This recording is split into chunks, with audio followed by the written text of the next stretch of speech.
And alongside him, Brett Wilkinson with a left-hand chair, so he'll be dragging towards Bax's right-hand chair. They've left a respectable distance between the Sidecar wheels. That's what you do.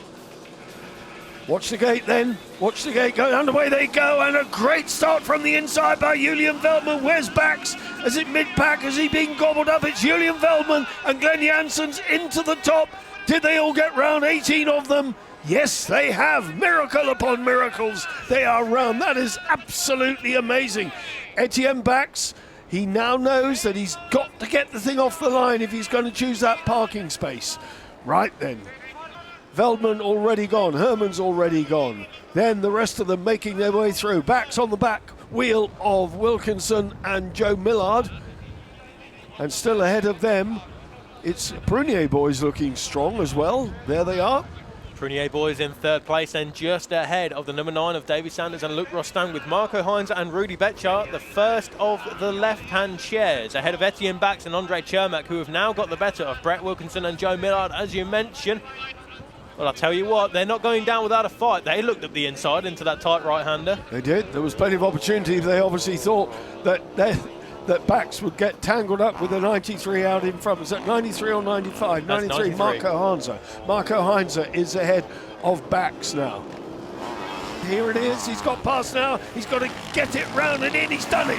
Yes, he's done it. He's closed the door. One place. Now he's got that nemesis again, Marco Heinzer, in front of him. He certainly has. About half a lap ago, did make a slight mistake there, and we saw Etienne Bax and Andre Chermak just having a small discussion as to what's going on there. But I'll tell you what, this is the most vulnerable that we've seen Etienne Bax and Andre Chermak for quite some time. Well, 5th place now for the reigning champion, the red plate holder. 5th place behind Heinzer, but now he's past him. He's tapped on the inside, that's it, up to 4th. Up to 4th for Etienne Bax. Now, has he got some momentum to get going? We're already nearly halfway through this qualifying, but then we've got a further 2 laps to go. The 82 red plate holder, Etienne Bax. Young French pairing there, as you say, rounding out the podium positions at the moment, but Etienne Bax and Andre Chermak are all over the rear wheels of that French outfit. WSP Zabel, big 2-stroke, with the new Husqvarna WSP of the reigning champion behind and now past. Up to 3rd place, up to 3rd place. Kilian Prunier, no disgrace there, mon ami. You have been passed by the best man in the world at the moment.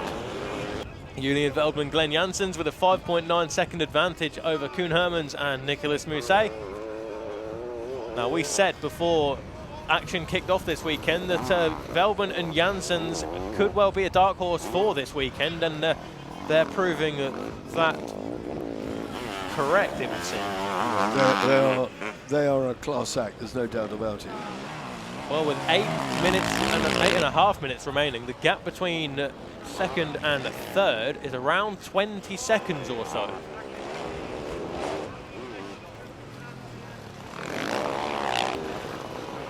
There they are, right in picture, just behind Jake Brown and Paul Horton, with Tim Leffering and Kostas Paleskas just a little way up the road. There you've got the 2 British crews who've been locking horns in the British Championship for the last 2 rounds, certainly.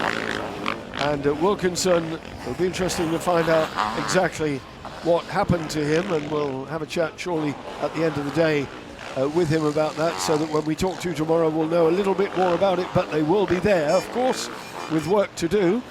Looking left, they're going to go through that fresh water. That doesn't matter. There's no one in front of them throwing mud onto their goggles, so they won't need to use a rip-off or roll the lens back. Heading for the checkered flag, victorious, Veldman and Janssens. Brilliant, brilliant stuff. They are thrilled with that. Hermans it is. Number 3 then, Hermans Mousset. And 3rd place, waiting now for number 82. They had a hard fight in the first half of the race. Etienne Bax and Andre Chermak. Well, yeah, it's the first time that the start was good again. We did some changes on the engine. The last 2 weeks I could not ride with because I broke the leg a few weeks ago. So what we did was we changed a bit on the engine and tried it a few times, and now you can see also the starts are good again. So and also it's good for tomorrow. So now we had a good start, a good race. I think we need to change a few little things, but I'm happy. That's good to hear. How important is it to get a good drive off of the start into that very tight turn one? Well, it's really important because also the track, a lot of stones. You don't want to be hit by the stones, so you need to, if you don't want to get hit by the stones, you need to take the whole shot, and that's what we did. Well, the start was second behind Velman. I was directly feeling something. Yeah, I was not feeling comfortable on the bike, but we did what we can do, and tomorrow I hope it will be a little bit better. Is there anything you can do between now and the races to make yourself feel more comfortable, or? Yeah, I know now what to change, and we will do this directly after this, and then it will be a lot better for tomorrow. Something technical happened. I don't know exactly what. We need to look for this now, but the bike did not go.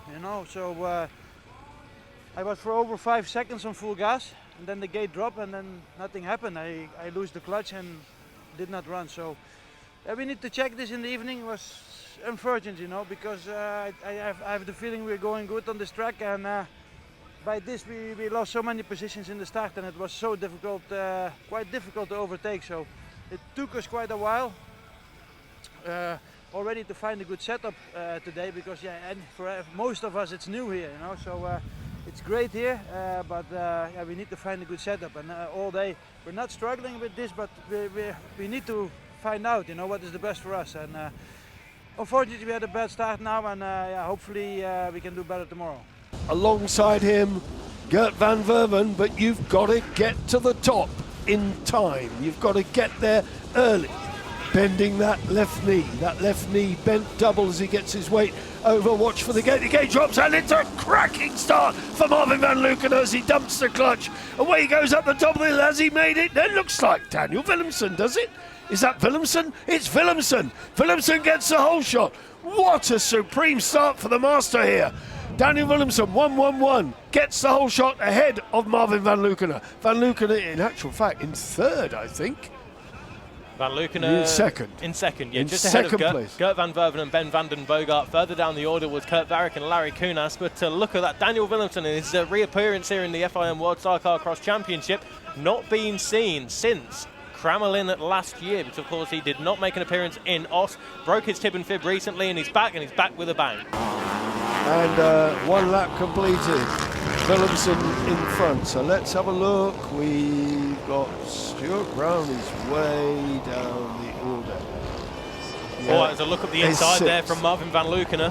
Marvin van Lukener looking up the inside of Daniel Willemsen on that previous corner. He's looking up the inside again. There's going to be a change of the lead. Marvin van Lukener takes up the running from Daniel Willemsen and Rodolphe Lebreton. And Daniel Willemsen, Rodolphe Lebreton down into third place. Got a problem. There must have been a problem there. There must have been a problem. You do not lose that many places.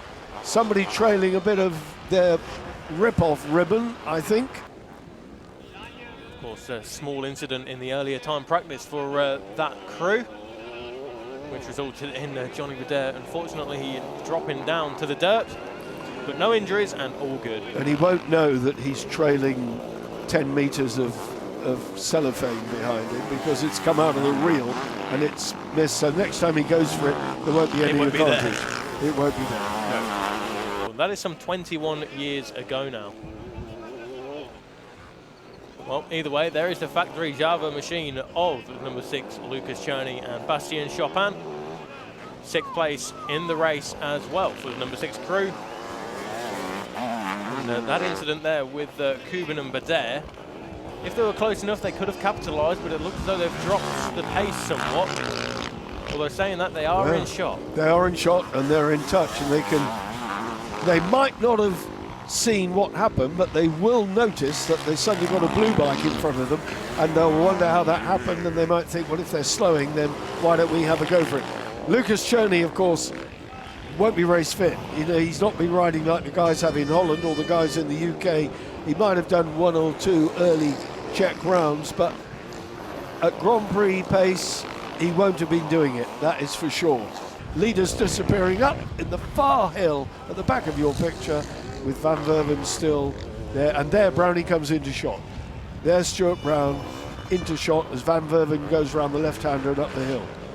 Well, 5 minutes remain, plus the 2 laps, of course, to overcome a 11.5-second gap. It's a very, very tall order. But whether he can pull it off or not remains to be seen. But either way, third at the moment for the Triple Eight machine is Stuart Brown and Josh Chamberlain. Kuban and Madare round out your current top 5. Varric and Kunas have made their way up into 7th place now, with Vise and Van der Putten up into 8th.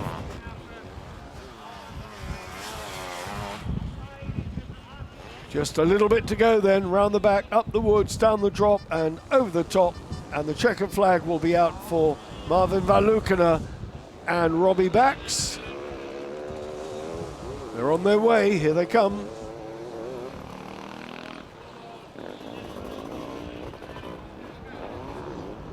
Job done. Qualifying Group B victory. That's all they wanted to do, that's what they needed to do. Where's Stuart Brown? There it is. Gert and Ben. And Stuart Brown, Josh Chamberlain. Brilliant. From 7th on lap 1 at the start, 3rd place.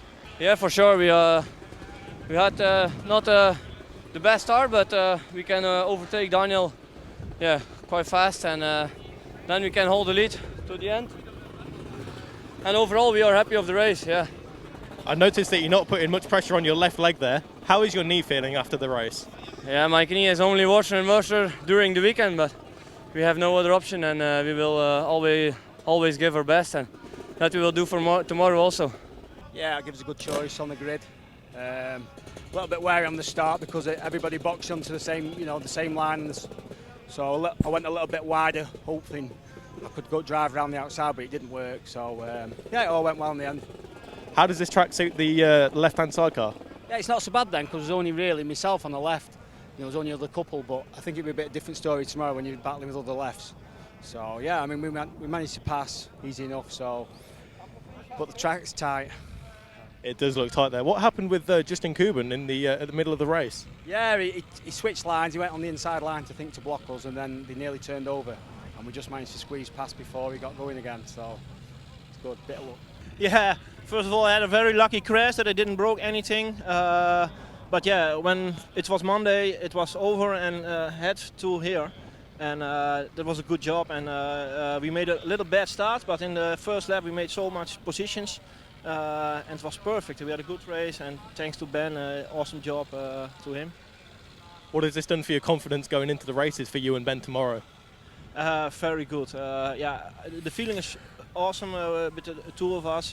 It's great on the bike, and I still learn a lot from Ben, and it helps me and it motivates me every time to give it a little bit more. So we hope for a better result tomorrow.